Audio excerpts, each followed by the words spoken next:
हाँ, संभल कर। एक तरफ आई हमने।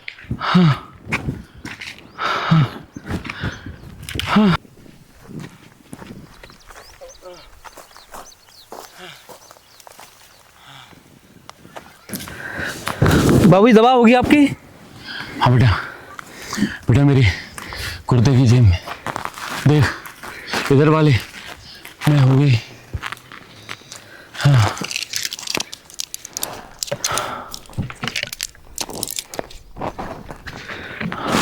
तो बाबू जी आप दवा खाइए।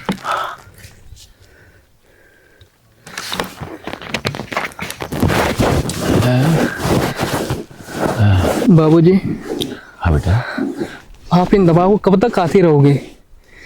मैं सोच रहा हूँ कि आपको शहर ले जाकर किसी बड़ी डॉक्टर से आपको इलाज करवाऊं। अरे बेटा, ये कोई इतनी बड़ी बीमारी नहीं है जो तू इतना घबरा रहा है। अरे ये बीमारी क्या, ये तो लोगों को होती रहती है। और जिंदगी में राम कभी बेटा इन छोटी मोटी परेशानियों से घबराना मत। जो लड़ना जानते हैं वही जीवन में जीत पाते हैं। मेरी बात को याद रखना। कोई बात नहीं है, मुझे थोड़ी देर बाद आराम मिल जाएगा। हैं? तू जो कर रहा है उससे भी मुझे बड़ा आराम मिल रहा है बेटा। और तूने अभी तो दवा दी है ना मुझे, ठीक हो जाऊंगा। बेटा राम। जी बाबूजी। मेरे होठ सूख रहे हैं, थोड़ा पानी और पिला दे। जी बाबूजी।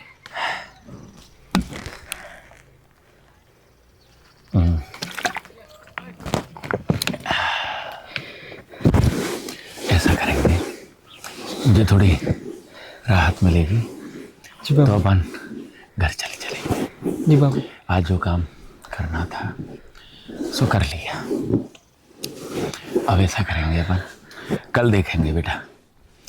कल खेत की जुताई भी करना है। हाँ जी बाबू। चल, अब तू मुझे घर ले चल। मुझे जी बाबू पहले से आराम है बेटा। जी बाबू। चल संभल कर। घर चलते हैं। और तू क्यों घबराता है? अरे पगले, मेरे पास 2 बेटे हैं। संभल कर बाबूजी। कोई बात नहीं है बेटा।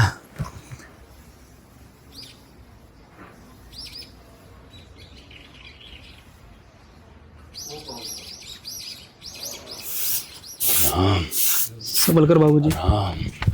अरे भैया, क्या हुआ बाबूजी को? श्याम, आज फिर बाबूजी के सीने में तेज दर्द हुआ। अरे हाँ श्याम।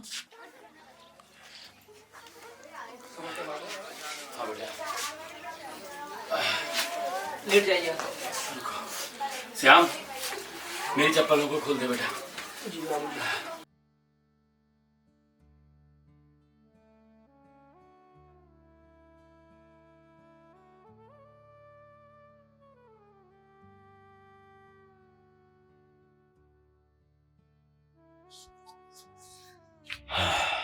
भैया, क्यों ना हम बाबूजी को शहर में किसी अच्छे से डॉक्टर के यहाँ इलाज करवा लेते हैं। हाँ श्याम, मैं भी यही चाहता हूँ, लेकिन बाबूजी मानने को तैयार ही नहीं है। अरे बेटा, तुम इतना क्यों घबराते हो? तुम्हारा बाप है और वो भी जिंदा है। डरो मत। छोटे से दर्द से डर गए? अरे बेटा, मैंने तो जिंदगी में बड़ी बड़ी तकलीफें देखी, मैं तो फिर भी नहीं डरा। तुम मेरे बेटे हो, बहादुर बनो। डरना किसी समस्या का समाधान नहीं है। ये समस्याएं आती है। राम। जी बाबूजी। मुझे थोड़ा पानी पिला दे बेटा। मेरा गला सूख रहा है। मैं लेकर आ रहा हूँ बाबूजी। ले आ बेटा। जो डर जाते हैं उन्हें जिंदगी सबसे पहले हरा देती है। डरना किसी समस्या का समाधान नहीं। लो बाबूजी पानी। बस डरो मत बेटा, भगवान सब ठीक करेगा। राम जी बाबूजी। मुझे बैठा दे, मुझे बैठा दे आराम से।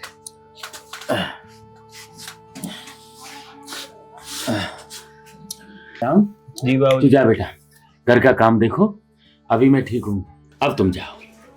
हाँ बेटा, और मुझे आराम करने दो बेटा। तू बाबूजी का ख्याल रखना। जी भैया। मैं नदी पर जा रहा हूँ। क्यों मोहन, तूने बुवाई कर दी क्या? अरे मैंने तो 15 दिन पहले ही बुआई कर दी। अब तो 10 दिन बाद मुझे गेहूं में पानी देना है।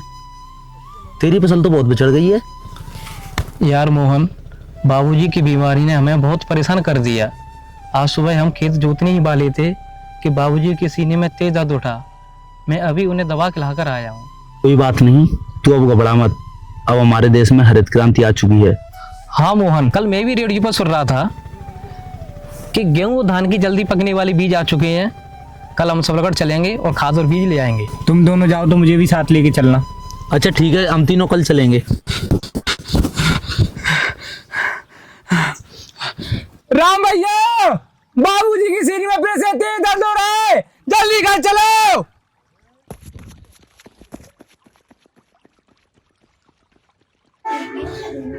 दादा थोड़ी गहरी सांस लीजिए।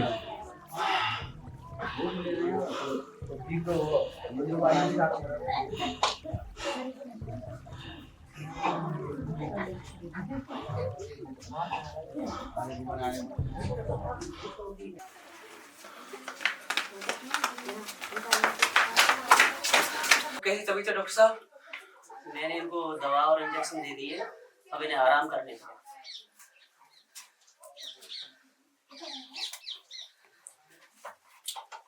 वैसे कब से है इनको दर्द की शिकायत?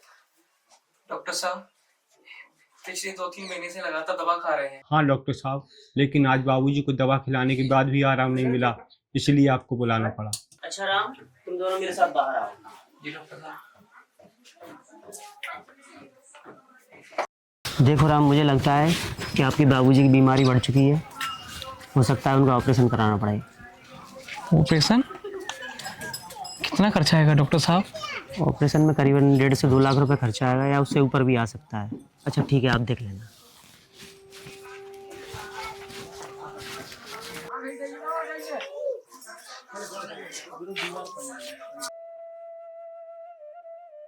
अच्छा राम, अब हम चलते हैं, बाबूजी का ख्याल रखना।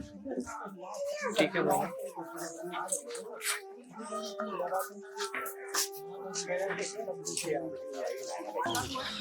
भैया, इतने पैसे तो हमारे लिए बहुत ज़्यादा हैं। हम बाबूजी का इलाज कैसे करा पाएंगे? हाँ श्याम, ये रकम हमारे लिए बहुत बड़ी है। इतना पैसा कैसे इकट्ठा कर पाएंगे हम? भैया, क्यों ना हम अपनी ज़मीन बेच देते हैं, जिससे बाबूजी का इलाज करा सकें। जमीन को बेचना गलत है, मगर इसके अलावा हमारे पास कोई उपाय भी तो नहीं है। गोपाल, अब तो मुझे राहत है। अब तू चला जा। आ बेटा, जा। राम,